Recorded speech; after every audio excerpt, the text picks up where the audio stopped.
ये राशन की तकसीम का सिलसिला था कि एक पुराने मकान पर नजर पड़ी। जैसे ही मैंने दरवाजा खटखटाना चाहा तो साथ में आए मोहल्ले के एक फर्द ने मुझे मना कर दिया। पूछने पर वो कहने लगा, आप रहने दें, ये एक फहाशा औरत का घर है, इसको बहुत जगह से राशन आता रहता है। ये बात सुनकर मुझे यकीन हो गया कि मोहल्ले में से किसी ने भी इसको राशन फराहम नहीं किया होगा। जैसे तैसे मैंने इससे बहस करके दरवाजे पर दस्तक दी। अंदर से धीमी सी आवाज आई, कौन? मैंने बताया कि राशन सप्लाई कर रहे हैं, आप लेना पसंद करेंगी? तो इंतहाई गमगीन आवाज आई, आप वापस चले जाएं, पहले ही इस मोहल्ले में लोगों ने हमारा जीना हराम किया हुआ है, हम गुजारा कर लेंगे, आपकी मेहरबानी, आप मोहल्ले की शरफास में तकसीम कर दें। इसके लहजे की हैसियत को महसूस करके मैंने बाजिद होकर कहा, आप मुझे अपना भाई समझें और मोहल्लेदारों की फिक्र ना करें। बहुत इसरार करने के बाद इस औरत ने अपनी बैठक का दरवाजा खोला और हमने राशन और आटे का थैला वगैरह इसके घर रख दिया। वो औरत खुद पर पर्दे में आई और शुक्रिया अदा करने लगी, लेकिन दिल मुतमईन नहीं था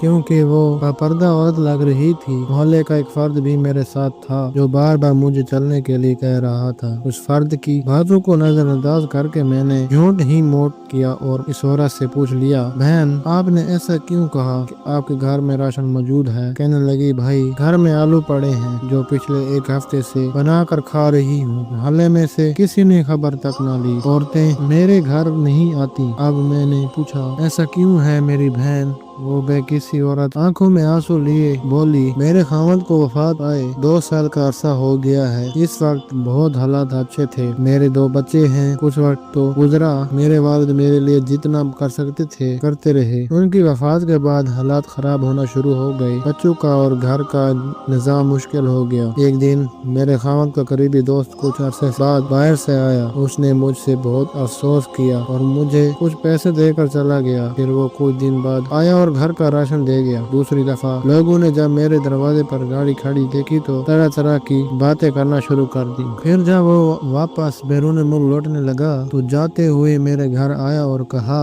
बहन ये मेरा नंबर है, आपको किसी भी चीज की जरूरत हो तो अपने भाई से कहना, किसी मोहल्लेदार से मांगने की जरूरत नहीं। जब वो बाहर निकला तो मोहल्ले के लोगों ने उसे पकड़ कर मारना शुरू कर दिया कि तुमने हमारे मोहल्ले में गंद मचाया हुआ है। ये सुनकर मैंने चलाना शुरू कर दिया कि तुम लोगों ने मेरा हाल तक न पूछा। अगर कोई भाई बनकर मेरा ख्याल कर रहा है तो तुम उसे भी मार रहे हो। शर्म से मेरी जान निकल रही थी कि इतनी हमदर्दी का ये सिला मिला। उसे वो भाई उनको समझाता रहा कि ये मेरी बहनों जैसी है, लेकिन मोहल्ले के लोगों को जैसे एक तमाशा मिला था लगाने को, खैर वो जान छुड़ा कर वहाँ से चला गया। कुछ अरसे तक मुझे अगर कभी जरूरत होती तो मैं शर्मसार होकर उनको कॉल कर देती थी और वो मुझे बैंक में पैसे हिसाब जरूरत भेज देती। पिछले 2 माह से उनको कॉल नहीं किया और फिर जो कोरोना वायरस का मसला हो गया तो सुना है इन भाई के मुल्क के हालात ज्यादा खराब हैं। दोबारा मेरी हिम्मत ना हुई कभी इनको कॉल करने की। अब बेवस समझ कर अगर कोई मेरी मदद करना भी चाहे तो मोहल्ले वाले मुझे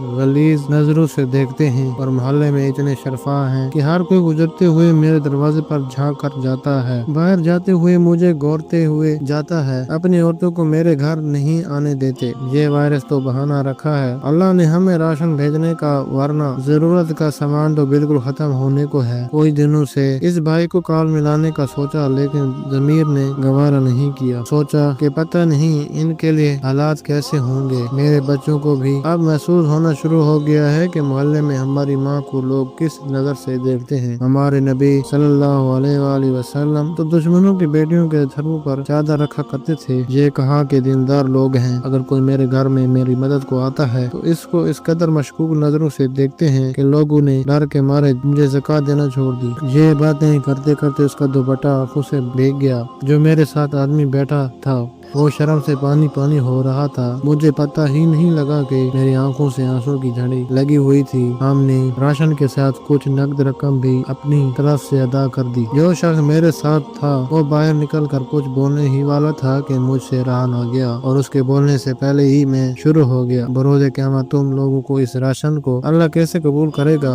जबकि तुम्हें मोहल्ले में रहने वाले इन लोगों की खबर नहीं कि किसी के दरवाजे पर नहीं जाते। कोई कैसा है, ये अल्लाह और उसके दरमियान का मामला ہوتا ہے۔ آنکھوں دیکھا بھی بعض دفعہ سوچ نہیں ہوتا، اس کی خاموشی اور نام آنکھوں نے کچھ نہ کہا۔ 4-5 دن بعد اس محلے میں اچھی سی رقم اکٹھی کر کے اس عورت کے گھر پہنچا دی۔ بے شک اللہ ہی جانتا ہے صاحب کے دلوں کے حال۔ ہم کریکٹر کو چھوڑ کر یہ تک سوچ کر کچھ نہیں دیتے کہ یہ وہابی ہے یا سنی ہے یا شیعہ ہے۔ خدارا یہ سوچنا بند کر دیں فلاں ضرورت مند ہے یا نہیں۔ اگر اللہ تعالی ہمیں دیتے وقت یہ نہیں سوچتے کہ ضرورت مند ہے یا نہیں تو ہم کون ہوتے ہیں یہ فرق کرنے والے؟ اپنی بہترین کوشش کر کے تلاش کر کے ضرورت مندوں کو دے، اور اگر کسی نے دھوکے سے سامان لے لیا تو وہ اللہ اور اس کا معاملہ ہے۔